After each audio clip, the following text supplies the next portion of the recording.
My beautiful people, Saturday రోజు అయితే నేను మమ్మీ అక్క అందరం కలిసి కస్టమ్ షాపింగ్ మాల్ ఓపెన్ చేశారు కదా, సో అక్కడికైతే వెళ్ళాము. అక్కడ షాపింగ్ చేసినాం అన్నమాట. దాని తర్వాత కౌంటర్ దగ్గరికి వెళ్తే ఎంత పబ్లిక్ అంటే వామ్మో, అస్సలు చాలా ఉన్నారు.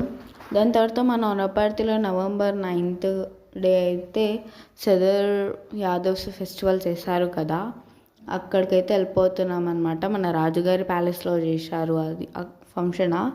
సో మేమందరం కలిసి అక్కడికి వెళ్ళాము. అక్కడికైతే తేజప్రియ సింగర్ కూడా వచ్చారు. సెట్టింగ్ కూడా చాలా అంటే చాలా బాగా చేసారు. దాని తర్వాత ఏం జరిగిందో పార్ట్ 2లో చూడండి. Wait for part 2.